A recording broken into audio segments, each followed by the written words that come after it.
हाँ बच्चों, मैं Sheetal sir, physics teacher, experience around 30 years, आपको वो सिस्टमेटिक फिजिक्स पढ़ाने का प्रयास करूँगा बेटा। आपको जो 12th पढ़ रहा है उसको 12th की परसेंटेज भी बनानी है, जेई या नीट में सेलेक्ट भी होना है, इंडिया में सेलेक्ट होना है, अपना अपना टारगेट है बेटा। जो 12th पास आउट कर चुके हैं वो नीट या जेई की या इंडी की या किसी कंपटीशन की तैयारी कर रहे होंगे, तो वो आप बहुत ध्यान से डीपली पढ़ करके, बहुत ज़्यादा मेहनत करके बेटा, हार्ड वर्किंग करके और तैयारी करें ताकि आपका कहीं ना कहीं सिलेक्शन हो जाए बेटा। ठीक है, तो हम स्टार्ट करेंगे बेटा सबसे पहले प्रकाश की। प्रकाश की इंग्लिश में कहते हैं इसको ऑप्टिक्स। ठीक है बेटा, तो इसका थोड़ा हम हिस्ट्री देख लें कि भाई प्रकाश की का मतलब क्या है और इसके बारे में क्या क्या जानकारी अब तक प्राप्त हुई है। प्रकाश की का मतलब है बेटा, प्रकाश ई की मात्रा लग रही है या स्पेलिंग में लास्ट में एस लग रहा है, इसका मतलब होता है अध्ययन करना। तो प्रकाश की विभिन्न घटनाओं का अध्ययन विज्ञान की जिस शाखा में करते हैं उसे प्रकाश की कहते हैं। ठीक है बच्चों, अब इसका जो अध्ययन है वो धीरे धीरे इसके बारे में जानकारियां प्राप्त हुई। तो वो भूमिका के अंदर आपको मैं थोड़ा हिस्ट्री बताता हूँ शॉर्टकट कि भाई आपको इसके बारे में क्या क्या जानकारियां लेनी है या हुई हैं अब तक, वो सब बातें बताते हैं आपको। तो ऐसा है बेटा, पहले सबसे पहले प्रकाश के बारे में न्यूटन ने कणिका सिद्धांत प्रस्तुत किया था। कणिका सिद्धांत, प्रकाश का एक बिंदु से दूसरे बिंदु तक पहुंच जाना प्रकाश का प्रोपगेशन यानी प्रकाश का संचरण कहलाता है। तो न्यूटन ने सबसे पहले बताया कि जब प्रकाश का संचरण होता है तो प्रकाश सूक्ष्म कणिकाओं के रूप में संचरित होता है। छोटी छोटी कणिकाएं जिन्हें क्या बोलते हैं, बिंदु मात्र जो उनका आयतन होता है उनको बोलते हैं कणिकाएं। उन कणिकाओं के रूप में न्यूटन ने बताया कि प्रकाश का संचरण होता है। तो इस सिद्धांत के आधार पर जो प्रकाश का परावर्तन तो बहुत अच्छी तरह समझा दिया न्यूटन ने, लेकिन अपवर्तन, विवर्तन, व्यतिकरण, ये इन घटनाओं को वो नहीं समझा पाया। उस समय ध्रुवण की खोज हुई नहीं थी, तो इन घटनाओं को वो समझा नहीं पाया, इसलिए कणिका सिद्धांत को छोड़ देना पड़ा। इसके बाद में हाइगेंस ने तरंगाग्र सिद्धांत प्रस्तुत किया। हाइगेंस ने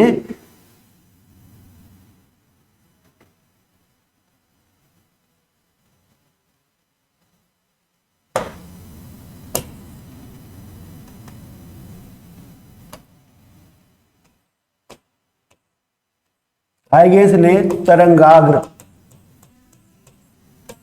सिद्धांत ये प्रस्तुत किया और उसने बताया कि प्रकाश का जो संचरण है वो कणिकाओं के रूप में न होकर के तरंग के रूप में होता है। लेकिन हाइगेंस ने उन तरंगों को अनुदैर्ध्य प्रकृति का माना था, लॉन्जिट्यूडिनल माना था, अनुदैर्ध्य प्रकृति। देखो बेटा, प्रकाश की दो प्रकृतियां होती हैं, एक तो अनुदैर्ध्य और एक अनुप्रस्थ। अनुदैर्ध्य का मतलब होता है लंबाई के अनुदिश, यानी तरंग यूं संचरित हो यूं करके लंबाई की तरफ संचरण भी इधर हो रहा है और माध्यम के कणों का कंपन भी इधर ही हो रहा है, तो वो हो गई अनुदैर्ध्य तरंगे। और एक होता है कि प्रकाश का संचरण तो यूं हो रहा है और माध्यम के कण यूं कंपन कर रहे हैं, वो होती है अनुप्रस्थ। तो हाइगेंस ने तरंगों को क्या माना, प्रकाश तरंगों को अनुदैर्ध्य प्रकृति का माना। लेकिन बाद में पता चला कि भाई अनुदैर्ध्य प्रकृति की है, तो इनके लिए क्या होता है बेटा, माध्यम की आवश्यकता होती है। माध्यम की आवश्यकता, तो अनुदैर्ध्य तरंगों के लिए माध्यम की आवश्यकता होती है। तो वैज्ञानिकों ने, उस समय के वैज्ञानिकों ने, लोगों ने कहा कि भाई प्रकाश तो सूर्य से भी आ रहा है, माध्यम तो हमारा वायुमंडल है जो 400 किलोमीटर ऊंचाई तक है, और उसके बाद तो क्या आ गया बेटा, निर्वात आ गया। तो सूर्य का प्रकाश पृथ्वी तल पर किस प्रकार से आ रहा है, वहां तो कोई माध्यम ही नहीं है। तो माध्यम नहीं है तो ये प्रकाश आ कैसे रहा है। तो उस समय फिर हाइगेंस ने बताया कि पूरे ब्रह्मांड में एक काल्पनिक माध्यम होता है। एक माध्यम की कल्पना की उन्होंने, काल्पनिक माध्यम, और उसका नाम रखा उन्होंने ईथर। ईथर ऐसा माध्यम है, द्रव्यमान रहित माध्यम है, स्थिर माध्यम माना था उसने, इन्होंने हाइगेंस ने। ठीक है बच्चों, स्थिर ईथर जो है वो बेटा दो प्रकार का वर्ड है। एक तो ये वाला माध्यम माना था किसने, हाइगेंस ने, और एक होता पेट्रोल का शुद्ध परिष्कृत रूप भी होता है, जिसके द्वारा घड़ी साज वगैरह उसको साफ करते हैं। इससे तेल होता है ना बिल्कुल बारीक तेल, पेट्रोल से भी हाई क्वालिटी का होता है, उसको भी ईथर कहते हैं, लेकिन वो ईथर अलग है बेटा। ये एक माध्यम का नाम उन्होंने ईथर रखा। तो ये बताया इन्होंने कि पूरे ब्रह्मांड में एक स्थिर और द्रव्यमान रहित माध्यम विद्यमान है, जिसके द्वारा ही प्रकाश एक स्थान से दूसरे स्थान पर संचरित होता है। जहां हम निर्वात कहते हैं वहां भी ईथर माध्यम है और वहां भी प्रकाश का संचरण हो जाता है। लेकिन फिर माइकलसन ने प्रयोग करके बताया, माइकलसन ने प्रयोग करके यह बताया कि ईथर जैसा कोई माध्यम होता ही नहीं है, ईथर माध्यम होना ही नहीं चाहिए। ठीक है बच्चों, तो फिर ये कल्पना छोड़ देनी पड़ी। इसके बाद में साथ में ही फ्रेनेल ने ध्रुवण की खोज कर दी, पोलराइजेशन की खोज कर दी, और फ्रेनेल ने बताया कि प्रकाश का ध्रुवण हो सकता है। और ध्रुवण उन्हीं तरंगों का होता है जो अनुप्रस्थ प्रकृति की होती है, जिसमें माध्यम के कण तरंग संचरण के लंबवत कंपन करते हैं। वही तरंगें क्या कहलाती है, अनुप्रस्थ तरंगें कहलाती है। और उन्हीं तरंगों का क्या हो सकता है, ध्रुवण हो सकता है। तो कुल मिलाकर के ये माना गया कि हाइगेंस की बात तो मान ली, लेकिन अनुदैर्ध्य की जगह क्या मान ली, तरंगें अनुप्रस्थ। तो ये प्रचलन हो गया कि जो तरंगे होती है, प्रकाश तरंगे, वो तरंग प्रकृति की होती है, तरंग एवं अनुप्रस्थ प्रकृति की होती है, कण प्रकृति की नहीं होती है, अनुदैर्ध्य प्रकृति की नहीं होती है। ठीक है बच्चों, फिर इसके बाद घटना घटित हुई कि प्रकाश विद्युत प्रभाव, इसका स्क्रीनशॉट लेना चाहो तो ले लीजिए बच्चों, स्क्रीनशॉट ले लीजिए।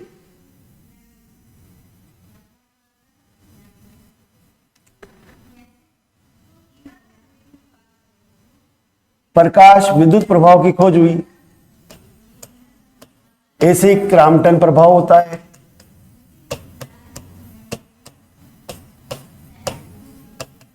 रमन प्रभाव होता है, ऐसे कई प्रभाव हैं बेटा। इनमें क्या होता है, प्रकाश किसी पदार्थ के पृष्ठ पर आपतित होता है। ये घटनाएं ऐसी हैं जिनमें प्रकाश क्या है, पदार्थ के पृष्ठ पर आपतित होता है। एक तो संचरित होता रहे, तो एक तरंग दूसरी तरंग मिल जाए, तो इसमें तो आपतित नहीं हो रहा प्रकाश किसी पृष्ठ पर, लेकिन इन घटनाओं में प्रकाश क्या हो रहा है, किसी पृष्ठ पर आपतित होता है। तो जब इन प्रभावों की खोज हो गई तो इन प्रभावों को वापस तरंग सिद्धांत से नहीं समझा पाया जा सका। तरंग सिद्धांत असफल रहा। इन प्रभावों को समझाने में तरंग सिद्धांत असफल रहा। इनको समझाने के लिए फिर वापस प्लांक के क्वांटम सिद्धांत का उपयोग किया।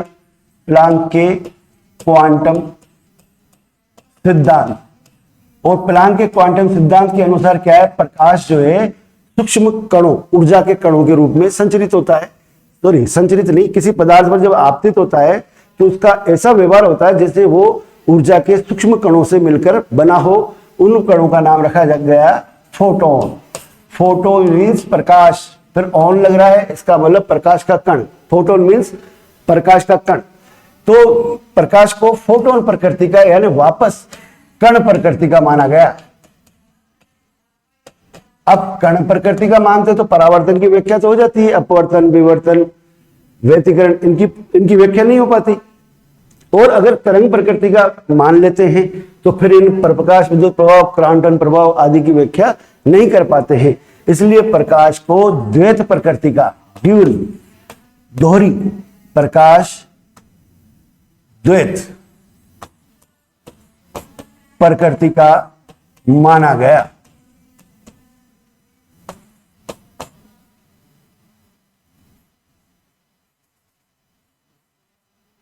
द्वैत प्रकृति का माना गया। तो द्वैत प्रकृति कैसे बेटा, डबल प्रकृति, द्वैत को क्या बोलते हैं इंग्लिश में, ड्यूअल। ड्यूअल प्रकृति का माना गया।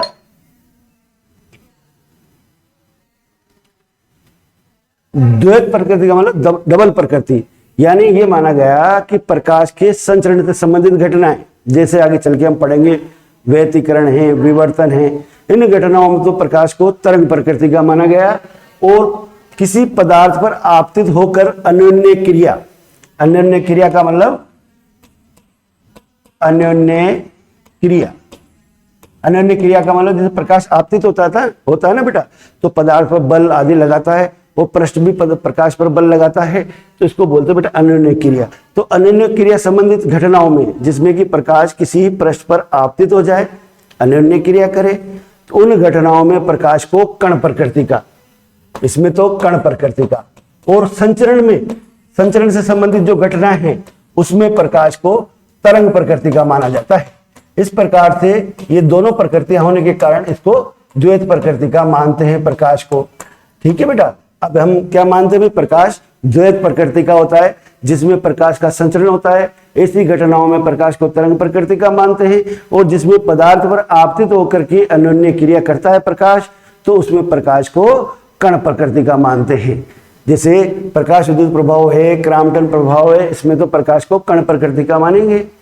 और जिन जैसे व्यतिकरण है, विवर्तन है, इनमें प्रकाश का संचरण ही होता है केवल, तो उसको हम क्या मानेंगे, तरंग प्रकृति का। इस प्रकार से प्रकाश की द्वैत प्रकृति होती है। ठीक है बच्चों, स्क्रीनशॉट लेना चाहें तो ले लीजिए बेटा।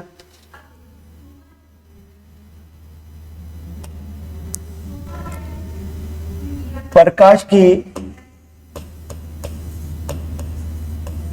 स्टार्ट करने से पहले, ये तो हिस्ट्री थी बेटा, अभी आपको बताया भूमिका।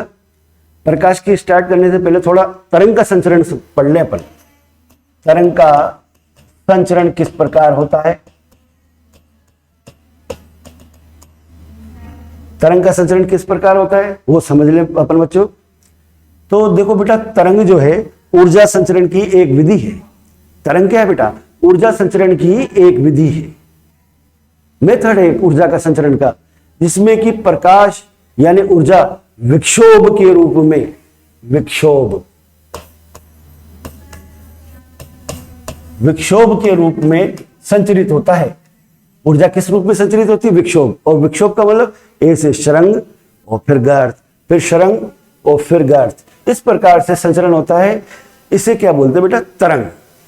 तरंग ऊर्जा संचरण की एक विधि होती है जिसमें ऊर्जा का विक्षोभ के रूप में एक स्थान से दूसरे स्थान पर संचरण होता है।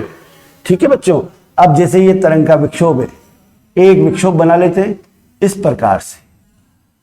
ठीक है बच्चों, अब इसमें क्या होता है, जैसे मान लो एक कण है, अब ये विक्षोभ जो है ये हिस्सा यहां पहुंचता है, तो कण के पास ऊर्जा पहुंचना स्टार्ट हो जाती है। फिर ये विक्षोभ थोड़ा सा यहां से आगे बढ़ेगा, ये ऊर्जा बढ़ रही है ना आगे, यूं करके वो विक्षोभ के रूप में बढ़ रही है आगे। इसको तो क्या बोलते हैं बेटा, शृंग, और इसको क्या बोलते हैं, गर्त। तो ये ऊर्जा थोड़ी आगे बढ़ी हो, तो ये कण जो है कहां आ जाएगा बच्चों, ये कण आ जाएगा, ये हिस्सा आने पर ये कण यहां से यहां आ गया ना बच्चों, तो ये कण आ जाएगा यहां पर। ठीक है, और ऊर्जा कहां चली गई है,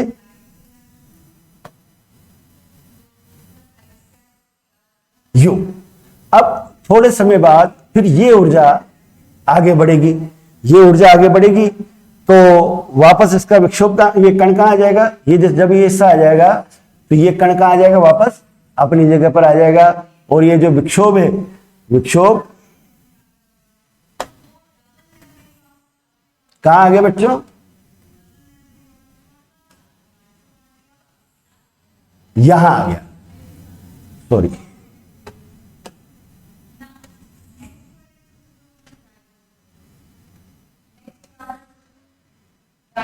ये विक्षोभ ऐसे आ गया। अब थोड़े समय बाद ये इतनी ऊर्जा और आगे बढ़ेगी, ये ऊर्जा, तो ये कण क्या हो जाएगा, ये हिस्सा आ जाएगा ना बच्चों, तो ये कण कहां विस्थापित हो गया, यहां। ठीक है बच्चों, फिर ये हिस्सा आगे आएगा, तो ये पूरा विक्षोभ ऐसे आ जाएगा, ये विक्षोभ पूरा इसमें इधर आगे बढ़ गया, और ये कण वापस कहां आ जाएगा, माध्य स्थिति में।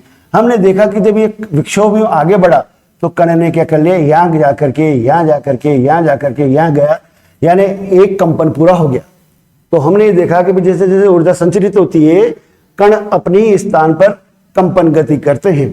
इस बात को हम ऐसे समझ सकते हैं कि कोई मैरिज पार्टी है या कहीं मैरिज हो रही है तो मकान के बाहर डेकोरेशन होता है, तो वहाँ छोटे छोटे बल्ब ऐसे जलते बुझते हैं कि हमें कुछ बहता हुआ, कहीं फूल खिलता हुआ ऐसे नजर आता है, जबकि बल्ब तो अपने ही स्थान पर जलते बुझते हैं, केवल विद्युत ऊर्जा का ही संचरण होता है।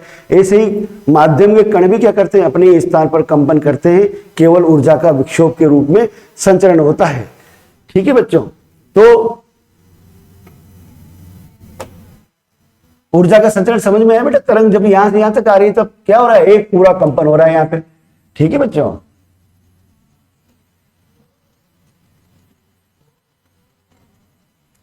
तो कण अपने ही स्थान पर क्या करते हैं बेटा, कंपन गति करते हैं और ऊर्जा का जो है विक्षोभ के रूप में संचरण होता है। तो ये जैसे तरंग है, ये तरंग है बच्चों, किसी स्थान पर ये स्थान आने का मतलब यह वाला कण यहां आ जाएगा, किसी स्थान पर ये स्थान आने का मतलब यह वाला कण यहां आ जाएगा, किसी स्थान पर ये स्थान आने का मतलब यह वाला कण यहां होगा, यह वाला कण यहां होगा। समझ गए ना बेटा। तो एक कंपन में तय की गई दूरी क्या कहलाती है, तरंग दैर्ध्य।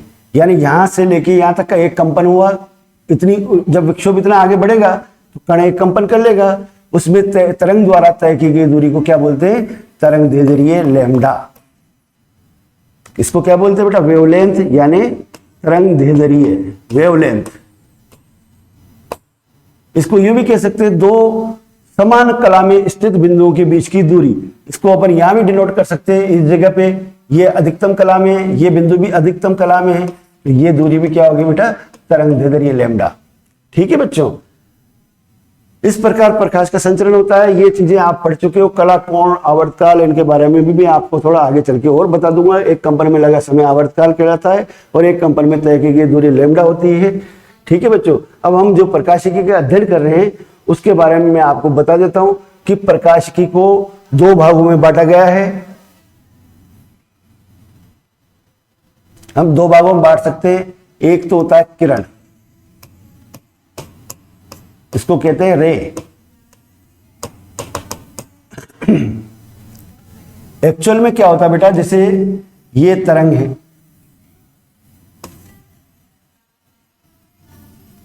ये तरंग के श्रृंग और गर्त से विक्षोभ बन रहा है।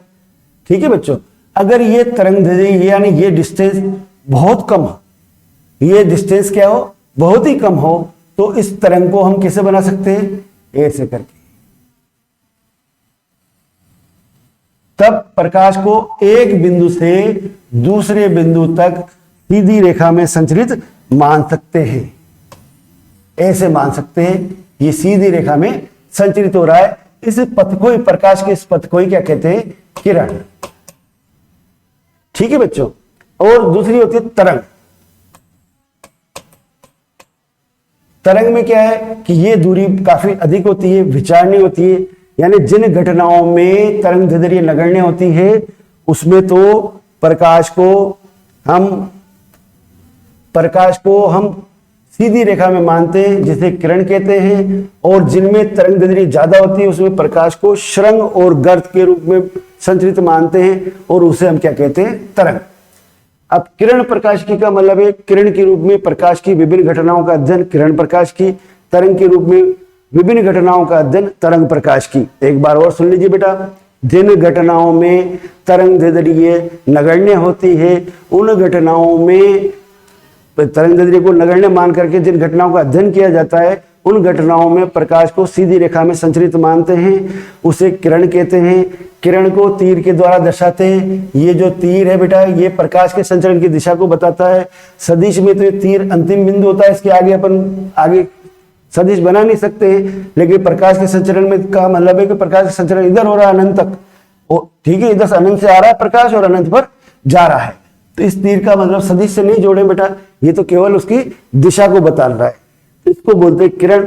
और जिन घटनाओं में प्रकाश की तरंग दैर्ध्य पर भी विचार करें, तरंग दैर्ध्य को नगण्य मानना संभव नहीं हो, तो उन घटनाओं में प्रकाश को तरंग के रूप में यानी श्रृंग और गर्त के रूप में संचरित मानते हैं बेटा। ठीक है बच्चों। तो एक तो किरण हो गई और एक तरंग हो गई। तो किरण को हम दो भागों में कुछ भागों में बांट करके अध्ययन करेंगे। किरण किरण प्रकाश की में सबसे पहले हम अध्ययन करेंगे परावर्तन का, परावर्तन, फिर अध्ययन करेंगे अपवर्तन का,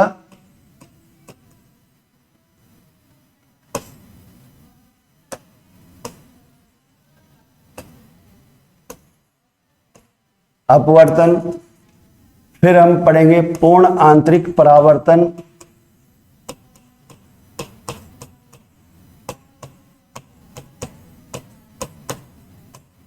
इसके बाद पढ़ेंगे हम प्रकाश का विक्षेपण,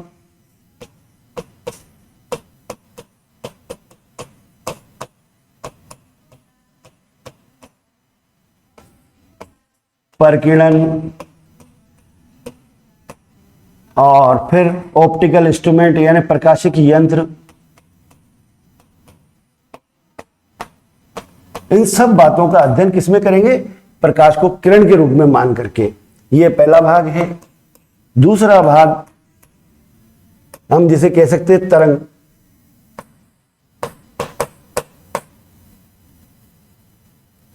तरंग के भी कुछ भाग हैं जिसका अध्ययन करेंगे।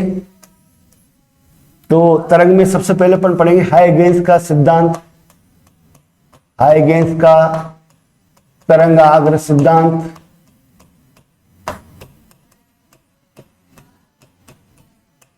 इसके बाद कला संबद्ध स्रोत, कला संबद्ध स्रोत, और तथा इसी में कला संबंध स्रोत से संबंधित होता है व्यतिकरण की घटना, इंटरफेरेंस की घटना। और इसके बाद हम पढ़ेंगे विवर्तन। इसमें ऑप्टिकल इंस्ट्रूमेंट की विभेदन क्षमता आदि भी इसी में ही आ जाएगी बेटा, विभेदन सीमा भी आएगी इसमें। और लास्ट में हम पढ़ेंगे ध्रुवण। इस प्रकार से ये सारे टॉपिक्स होने के बाद आपकी ऑप्टिक्स कंप्लीट होगी। ठीक है बेटा, स्क्रीनशॉट ले लीजिए।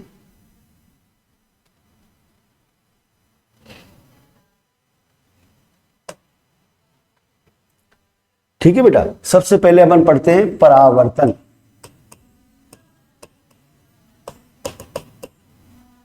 तो बच्चों देखिए, कोई ये पृष्ठ है। ठीक है बच्चों, अब इसके पृष्ठ पर एक तरफ तो पॉलिश कर दे और एक तरफ से देखने के काम में लें, तो इसे क्या बोलेंगे? समतल दर्पण। ठीक है बेटा, तो ये कोई समतल दर्पण है, अन्य कोई पृष्ठ है। ठीक है बच्चों, इस पर प्रकाश की किरण ऐसे आपतित हो रही है, प्रकाश की किरण आ रही है, इसको तो बोलते हैं आपतित किरण।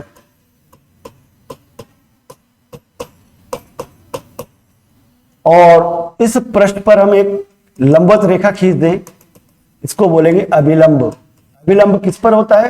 पृष्ठ पर। जिस बिंदु पर आपतित हो रही है किरण, उस बिंदु पर पृष्ठ के लंबवत जो रेखा खींची जाती है उसको क्या बोलेंगे? अभिलंब। अभिलंब किस पर होता है? पृष्ठ पर। इससे लेना देना नहीं बेटा, ये तो पृष्ठ पर है। अब ये किस कोण पर आ रही है, ये अलग बात है। ये कहलाता है आपतन कोण आई। अब ये किरण इधर आई और वापस इसी माध्यम में लौट जाए तो ये कहलाता है परावर्तन, और दूसरे माध्यम में चला जाए वो किरण कहलाती है अपवर्तन। तो वापस उसी माध्यम में किरण लौट गई, इसको बोलते हैं बेटा परावर्तित किरण। परावर्तित किरण।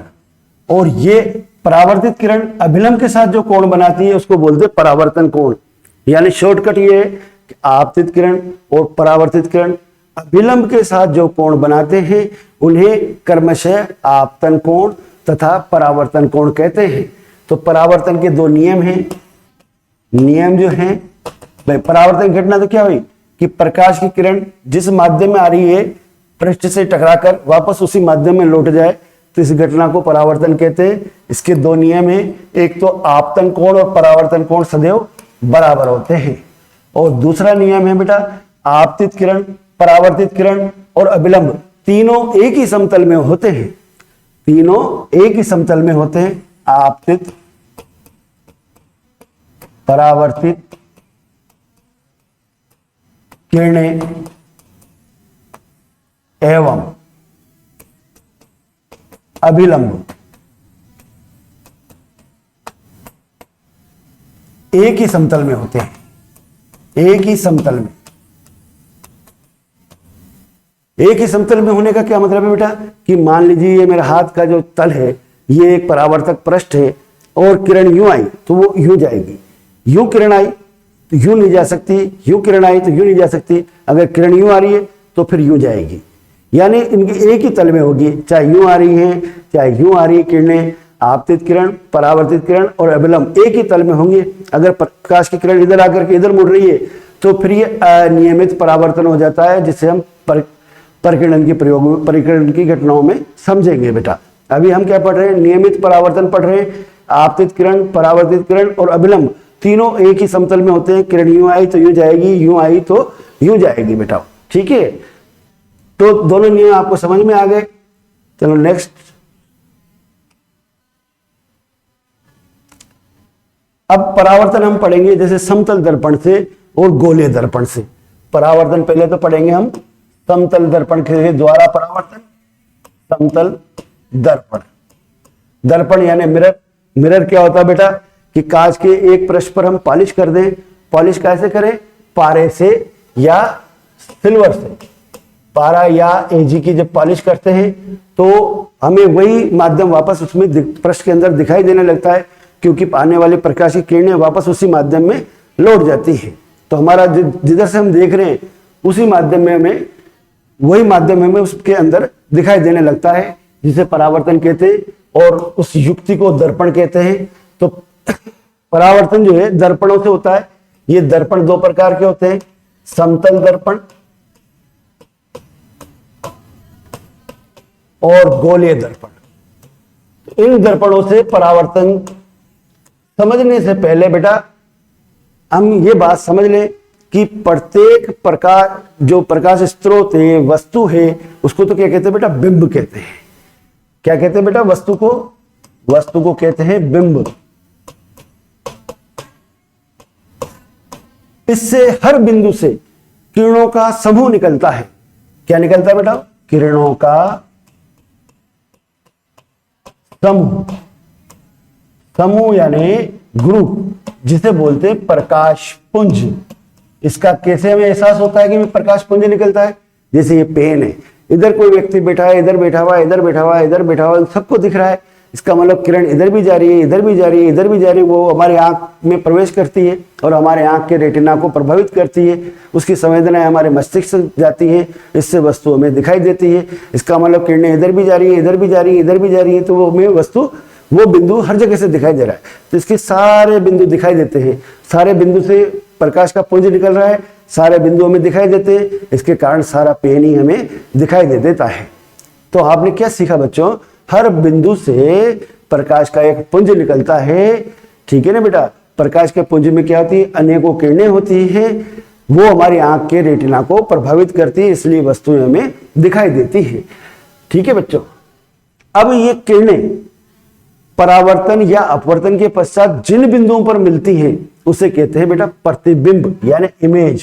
बिंब को बोलते हैं ऑब्जेक्ट, और जो हमें दिखाई देता है ऑब्जेक्ट के स्थान पर, जिस स्थान पर दिखाई देता है उसको क्या कहते हैं, प्रतिबिंब। और प्रतिबिंब कैसे बनता है कि बिंब से आने वाला जो प्रकाश पुंज है, परावर्तन या अपवर्तन के पश्चात जिन बिंदुओं पर मिलते हैं, यानी सारी किरणें जिन बिंदुओं पर मिलती हैं या मिलती हुई प्रतीत होती हैं, तो प्रतिबिंब उन बिंदुओं पर हमें वस्तु दिखाई देने लगती है, जिसे प्रतिबिंब कहते हैं।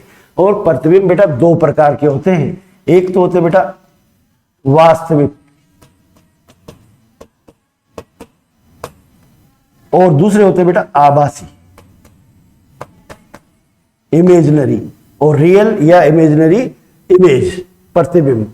तो वास्तविक प्रतिबिंब में तो क्या होता है बेटा, जब परावर्तन या अपवर्तन के पश्चात वास्तव में किरणें जब मिलती हैं तो उन बिंदुओं पर वस्तुओं में दिखाई देती है, ऐसे प्रतिबिंबों को वास्तविक प्रतिबिंब कहते हैं। इसके लिए क्या होना चाहिए, वास्तव में किरणें मिलनी चाहिए। और ये वास्तविक प्रतिबिंब जो होते हैं हमेशा बिंब के सापेक्ष उल्टे होते हैं। अगर माथा ऊपर पैर नीचे है तो फिर माथा नीचे और पैर ऊपर दिखाई देते हैं, उल्टे होते हैं। और इन्हें पर्दे पर भी प्राप्त कर सकते हैं, पर्दे पर प्राप्त हो सकता है। कौन सा प्रतिबिंब? वास्तविक प्रतिबिंब। और आभासी प्रतिबिंब क्या होता है बेटा? जब परावर्तन या अपवर्तन के पश्चात वास्तव में किरणें न मिलकर मिलती हुई प्रतीत होती है या जहां से आती हुई प्रतीत होती है, वहां पर प्रतिबिंब जो प्राप्त होता है, ऐसी स्थिति में जो प्रतिबिंब प्राप्त होता है वो आभासी होता है, उसमें किरणें वास्तव में नहीं मिलती हैं। और आभासी प्रतिबिंब जो होते हैं सदैव सीधे होते हैं और इन्हें पर्दे पर प्राप्त नहीं कर सकते, पर्दे पर प्राप्त नहीं कर सकते हैं। अब इन जनरल पर्दे पर प्राप्त करना और नहीं करना ये क्या होता है? जैसे बेटा सूर्य की प्रकाश की किरणें आती है, हम कांच का छोटा सा मिरर का छोटा सा टुकड़ा ले लेते हैं और उसके सूर्य की किरणों को हम किसी की आंख में इधर उधर भेज देते हैं। आजकल के लड़के लड़कियां दूसरे की खिड़की में क्या करते हैं, लड़का लड़की की खिड़की में, लड़की लड़के की खिड़की में उस चलके को भेजता है, चकाचौंध को भेजता है। उससे पता चल जाता है मुझे ऊपर पहुंचना है, मेरे बीएफ ने या जीएफ ने बुलाया है, इसका उपयोग कर लेते हैं। तो उस कांच को जो रोशनी है, चकाचौंध है, उसको हम कहीं भी भेज देते हैं, किसी भी दीवार पर भेज देते हैं। दैट इज पर्दे पर प्राप्त करना। और जो हम सुबह बाल बाते हैं, बाल बाते समय सीधा प्रतिबिंब हमें जो दिखाई देता है हमारा खुद का, ठीक है बेटा, उस प्रतिबिंब को हम कहीं भी नहीं भेज सकते हैं। हम तो जब कांच के सामने आएंगे तो प्रतिबिंब दिखाई देगा, कांच के से हट गए हम दूर तो प्रतिबिंब हमें दिखाई नहीं देगा। ठीक है बच्चों, तो पर्दे पर उस प्रतिबिंब को हम प्राप्त नहीं कर सकते, तो वो कौन सा प्रतिबिंब है? आभासी। और जो चलके से, कांच के टुकड़े से हम इधर उधर उसकी रोशनी भेज रहे हैं, चकाचौंध को भेज रहे हैं, वो कौन सा प्रतिबिंब है? वास्तविक प्रतिबिंब। ठीक है बच्चों, स्क्रीनशॉट ले लो बेटा इनका।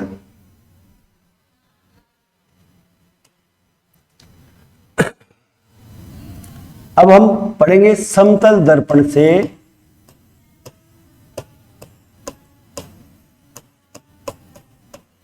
प्रतिबिंब निर्माण।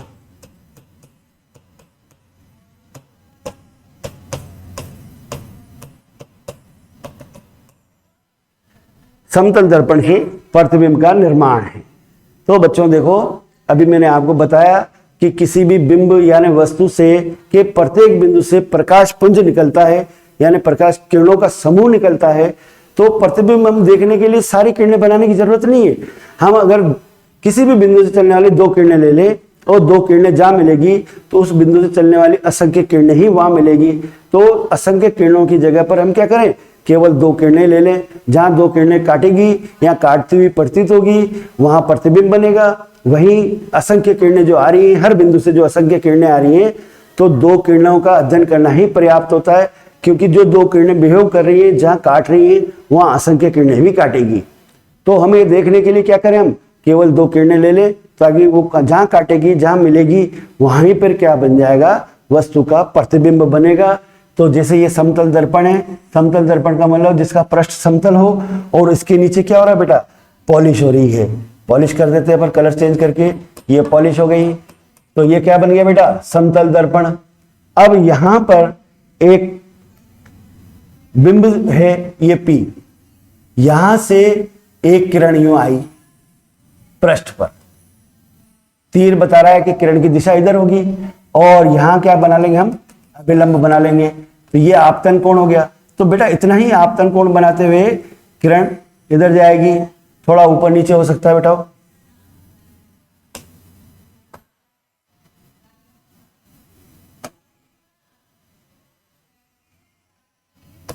ये किरण इधर चलेगी, ये परावर्तन कोण है। आपतन कोण और परावर्तन कोण बराबर होना चाहिए। ठीक है बच्चों, अब दूसरी किरण ले लेते हैं। मैंने बताया आपको 2 किरणों का उपयोग करना है। 2 किरणों को, वैसे तो किरणें बहुत सारी हैं, लेकिन अननेसेसरी हम ज्यादा क्यों दर्शाएं, केवल 2 किरणें दर्शा दे, तो जितनी किरणें हैं सबके साथ वही घटना घटित होगी। यहां पर भी हम क्या करें, अभिलंब बना लें। अब ये आपतन कोण बढ़ गया तो ये परावर्तन कोण भी बढ़ जाएगा। अब ये दोनों किरणें इधर तो मिल नहीं सकती, इस तरफ तो मिल नहीं सकती, इनको तो पीछे बढ़ाना पड़ेगा तभी मिलेगी। तो ये क्या होगी बेटा, यहां से यूं पीछे बढ़ाएंगे तो ये किरणें मिलती हुई प्रतीत हो जाएगी।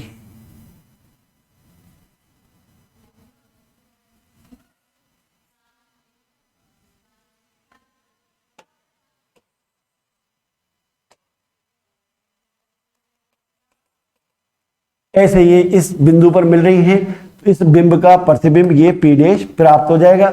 ठीक है बच्चों, ये डिस्टेंस और ये डिस्टेंस सेम होती है समतल दर्पणों में। अन्य गोलीय दर्पणों में बिंब दूरी और प्रतिबिंब की दूरी ये अलग अलग भी हो सकती है, आपको बताएंगे बेटा। ठीक है बेटा, इस प्रकार से आपने देखा प्रतिबिंब कैसा बनाया है, ये मिलाना पड़ा। वास्तव में तो मिलेगी नहीं किरणें, वास्तव में किरणें तो क्या होती जा रही है, दूर दूर होती जा रही है। इनको तो पीछे बढ़ाने पर यहां से आती हुई प्रतीत हो रही है किरणें, इसलिए यहां पर क्या बन गया, ये आभासी प्रतिबिंब बन गया। ठीक है बच्चों, स्क्रीनशॉट ले लो बेटा। ये कोण और ये कोण बराबर होना चाहिए, आपतन कोण और परावर्तन कोण। ठीक है बच्चों, अब आगे चलते हैं।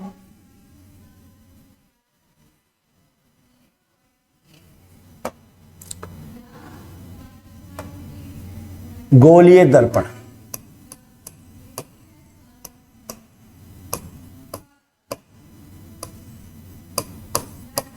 Spherical mirrors. गोलीय दर्पण क्या होते हैं बेटा, कि एक बहुत बड़ा कांच का गोला ले लें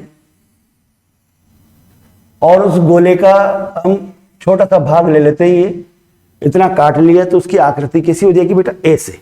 इस प्रकार की वक्रीय आकृति का हमें भाग प्राप्त होगा। उसके इधर पॉलिश कर देंगे तो इधर फेस सरफेस होगा, तो इसे क्या बोलेंगे, इधर ये उभरा हुआ फेस है ना बेटा, इसको बोलेंगे उत्तल। और अगर इधर पॉलिश करेंगे तो फेस सरफेस ये हो गया, अब ये दबा हुआ पृष्ठ हो गया, इसको बोलते हैं अवतल। कहने का मतलब ये है बेटा कि हम इसके इधर पॉलिश कर दें तो इधर से फेस होगा इसका, इसको क्या कहेंगे बेटा, अवतल दर्पण। अवतल दर्पण। और अगर बेटा इधर ले लें हम, एक भाग इधर ले लें, वही फेस आया, अब पॉलिश किधर कर देते हैं, अब पॉलिश कर देते हैं बेटा इस तरफ, इनसाइड। अब फेस किधर हो गया इसका, इस तरफ हो गया, अब ये उभरा हुआ तल हो गया ना बेटा, इसको बोलते हैं उत्तल। उत्तल दर्पण। इस पूरे गोले का केंद्र क्या है बेटा, ये है C। तो ये इन दर्पणों का क्या कहलाता है, वक्रता केंद्र। भाई जिस गोले का भाग है ना, उस गोले का केंद्र इन दर्पणों का क्या कहलाता है, वक्रता केंद्र। वक्रता केंद्र C। ठीक है बेटा, यानी दर्पण जिस गोले का भाग है, उस गोले का केंद्र दर्पण का वक्रता केंद्र कहलाता है।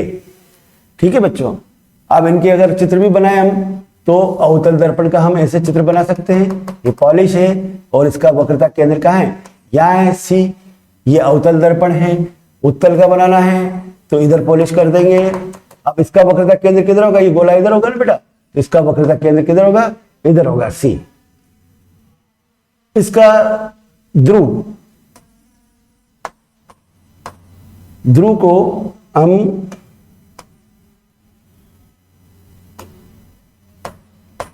O से व्यक्त कर दे तो इसका जो सेंटर पॉइंट है, मध्य बिंदु है दर्पण का, ज्यामितीय केंद्र है, वो कहलाता है ध्रुव। ये ध्रुव है, तो वक्रता केंद्र को ध्रुव से मिलाने वाली रेखा ये कहलाती है मुख्य अक्ष, प्रिंसिपल एक्सिस। और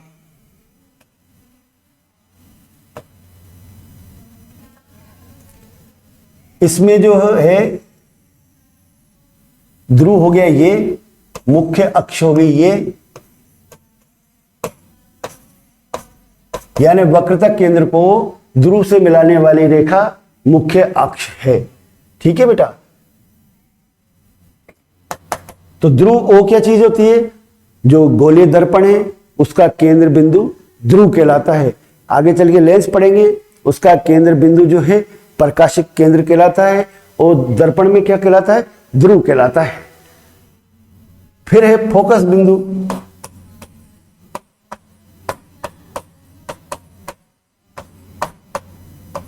इसको F से डिनोट करते हैं।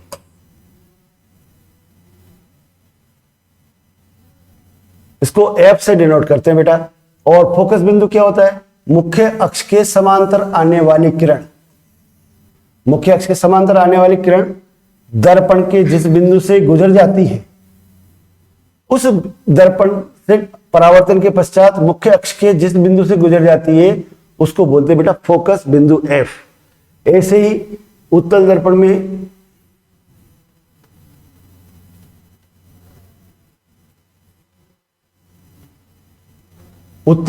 क्या होता है बेटा, ये मुख्य अक्ष के समांतर आ रही किरण, क्योंकि अब किरण इधर से आएगी बेटा, फेस इधर हो गया, तो ये क्या करेगी, परावर्तित होकर के इधर मुड़ जाएगी।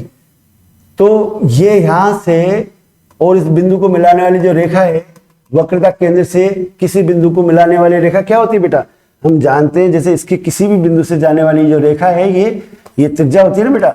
ये त्रिज्या क्या होती है, इस स्फेयर के यानी गोले के लंबवत होती है। यानी ये क्या हो गए, सी से किसी भी बिंदु को मिलाने वाली जो रेखा है वो क्या हो गया बेटा, अभिलंब। ये क्या है बेटा, अभिलंब। इसे ये भी क्या है बेटा, ये भी अभिलंब है। तो ये आपतन कोण आ गया, तो इतना ही कोण बनाते हुए किरण परावर्तित होगी। तो ये परावर्तित किरण होगी, ये कोण आर हो गया। तो इसमें ये किरण क्या है, इधर तो कहीं मुख्य अक्ष को काटेगी नहीं, तो मुख्य अक्ष को काटने के लिए क्या होगा, इधर पीछे बढ़ाना पड़ेगा। तो ये यहां से आती हुई प्रतीत होगी बेटा, एक्चुअल में तो काट नहीं रही, इसको तो हमने आगे बढ़ाया है।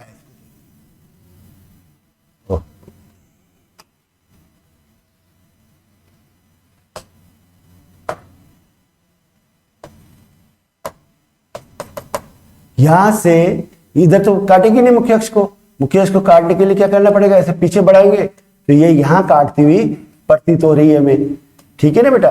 तो ये क्या है बेटा, फोकस बिंदु एफ। तो फोकस बिंदु की क्या परिभाषा हो गई, मुख्य अक्ष के समांतर आपतित किरण दर्पण से परावर्तन के पश्चात जिस मुख्य अक्ष के जिस बिंदु से गुजरती है, या ये तो अवतल दर्पण में है, उत्तल दर्पण में जिस बिंदु से आती हुई प्रतीत होती है उत्तल दर्पण में, वह बिंदु क्या कहलाता है, फोकस बिंदु एफ। ठीक है बच्चों, ये क्या है बेटा, फोकस बिंदु एफ। और फोकस तल,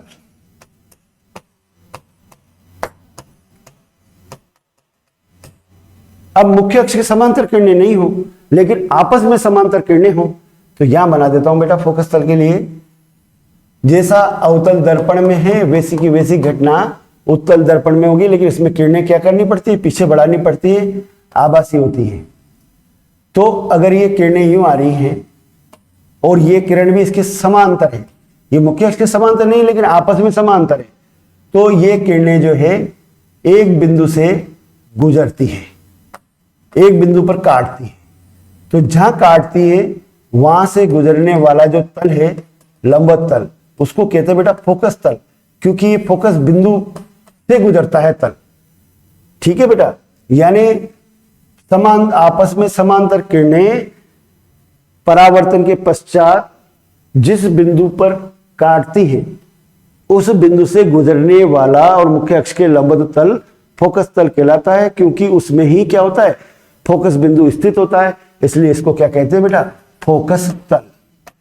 कहने का मतलब यह है बेटा सिंपल सी भाषा में कि आपस में समांतर किरणें होंगी ना बेटा, तो हर कहीं नहीं काटेगी, बल्कि फोकस तल पर जो बिंदु होगा उसी से पर ये दोनों किरणें मिलती हैं या काटती हैं। और उत्तल दर्पण में क्या है, ये मिलती हुई प्रतीत होती हैं बेटा।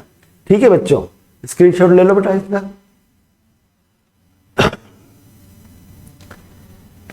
ये जो दूरी है बेटा, यहां से यहां तक की जो दूरी है, किसी भी बिंदु की दूरी ले ले, वो दूरी कहलाती है बेटा त्रिज्या आर, वक्रता त्रिज्या आर, वक्रता त्रिज्या आर। जो इसमें ऐसे सोच सकते हैं, हम ऐसे बता सकते हैं कि ध्रुव से वक्रता केंद्र की दूरी क्या कहलाएगी, वक्रता त्रिज्या आर, क्योंकि ये इस गोले की त्रिज्या है। तो गोले की त्रिज्या क्या होगी बेटा, ध्रुव से लेकर के वक्रता केंद्र तक की दूरी हो गई। स्क्रीनशॉट ले लो बेटा। नेक्स्ट, चिन्ह परिपाटी।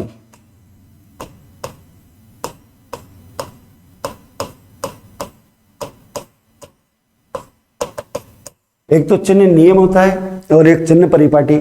तो ऑप्टिक्स का अध्ययन करने के लिए अपना अपना एक नियम बना सकते हैं, तो उसको क्या बोलेंगे बेटा, परिपाटी। आप चिन्हों का कैसे उपयोग करते हो ये बता दें। सामान्यतः कार्तीय चिन्ह परिपाटी ये होती है कि इसमें सभी दूरियां तो एक तो ध्रुव से नापी जाती है। जैसे ये अवतल दर्पण है तो सारी दूरियां, जो भी दूरियां नापेंगे वो कहां से नापेंगे? ध्रुव से। और ये क्या हो गया बेटा? मुख्य अक्ष।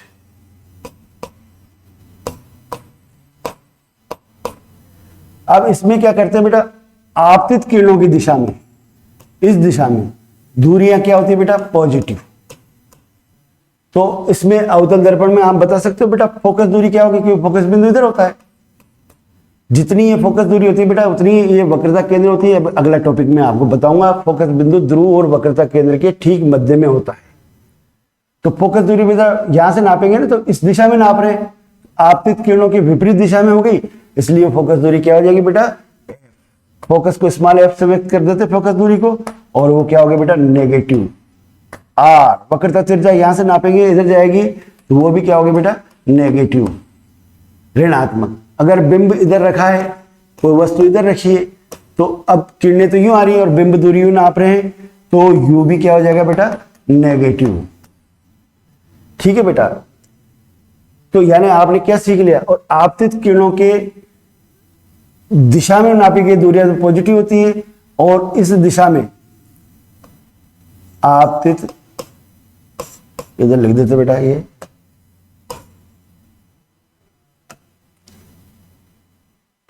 आपतित किरणों की दिशा में मापी गई दूरियां धनात्मक, पॉजिटिव एवं विपरीत दूरियां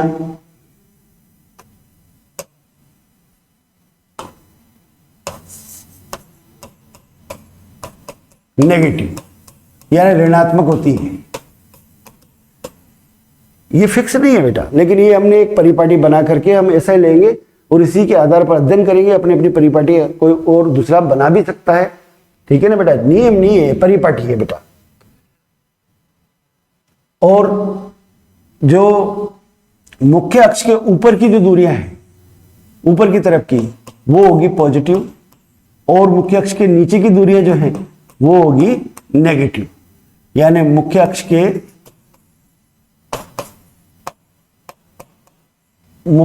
के ऊपर की दूरियां पॉजिटिव तथा नीचे की दूरियां नेगेटिव होती है। यानी अगर बिंब यूं है तो मुख्य अक्ष के ऊपर हो गया तो बिंब की ऊंचाई प्लस हो जाएगी, और प्रतिबिंब मान लीजिए नीचे बन रहा है तो प्रतिबिंब की ऊंचाई माइनस में हो जाएगी बेटा, ठीक है ना? बिंब दूरी को u, ये तो होती है बिंब दूरी f u, और प्रतिबिंब दूरी को वो भी ध्रुव से नापेंगे। सब दूरियां ध्रुव से नापी जाती है। प्रतिबिंब दूरी उसको डिनोट करते हैं v से। प्रतिबिंब की ऊंचाई को हम h से डिनोट कर देंगे, और बिंब की ऊंचाई को h डैश से डिनोट कर देंगे, ठीक है बच्चों? तो उतार लीजिए उत्तल दर्पण के लिए, देखें, बताओ, देखिए फोकस दूरी कैसे होगी बच्चों? ये मुख्य अक्ष है और ये प्रकाश की किरण आ रही है, और आने के बाद ये फोकस बिंदु हो गया, किरण इधर चली, वक्रता केंद्र हो गया एक्चुअली।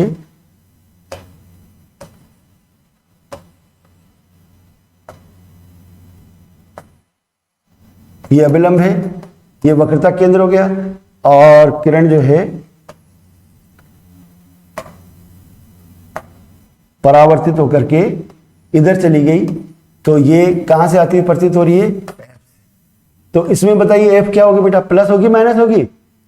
एफ होगी पॉजिटिव, क्योंकि दूरी यहां से इधर नाप रहे और आपतित किरणें भी इधर ही है, दोनों पॉजिटिव। आर भी क्या होगा बेटा इसमें? पॉजिटिव। कुल मिला के एक मेजर अंतर तो आपको भी ध्यान रखना है कि अवतल दर्पण होने पर फोकस दूरी, अवतल दर्पण हो चाहे लेंस हो, फोकस दूरी माइनस में होगा, और उत्तल दर्पण हो चाहे उत्तल लेंस हो, आगे चल के पर पढ़ेंगे, फोकस दूरी प्लस में होगी। ठीक है बच्चों, इसका स्क्रीनशॉट ले लो आप।